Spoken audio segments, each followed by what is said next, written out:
The perfect poached egg. Tender whites around a warm liquid yolk that oozes out like gold when you cut into it. They're an essential part of Eggs Benedict. They can turn any salad into a meal or any vegetable into brunch. The problem is they're really tough to make right. So you've probably read all the tricks and know all the secrets. Add vinegar to your water. Add salt to your water. Don't add salt to your water. Stir a vortex into the water. Wrap your eggs in plastic wrap. And guess what? None of them really work. After years of testing, I've only come across one method that works every single time, and all it requires are two things.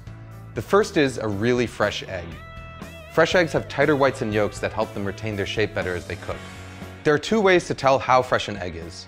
The first is to check something called the Julian date. As long as it's packed in the US, every carton of eggs has a number between 000 and 365 on it, and that number corresponds to the day on which the egg was cleaned and packed.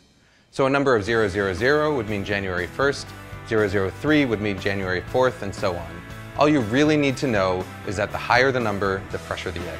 You can also tell how fresh an egg is by carefully putting it into a cup of water. As an egg ages, the air pocket in the fat end is going to get bigger and bigger, which will make the egg stand upright or sometimes even float. A really fresh egg will sink and lie flat on its back like this. Once you've got your fresh egg, the second tool you need is something that I saw first suggested by British chef Heston Blumenthal, a fine mesh strainer. You see, no matter how fresh your eggs are, there's always going to be some amount of liquid white.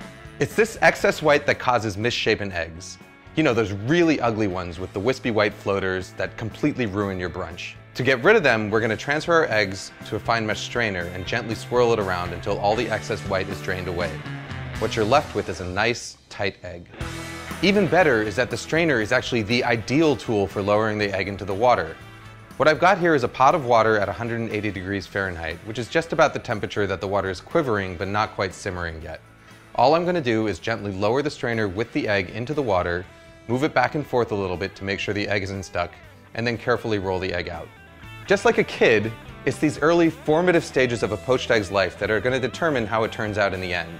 Using a round bottom strainer and this rolling motion is going to help ensure that you get a nice tight poached egg that's egg-shaped.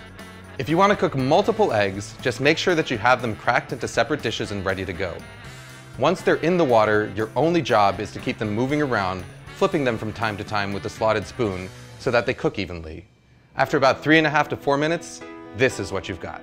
You can even cook them ahead of time and store them submerged in cold water in the fridge for up to a few days. To reheat them, just transfer them to a bowl of hot water for a few minutes just before serving. Food Lab signing out.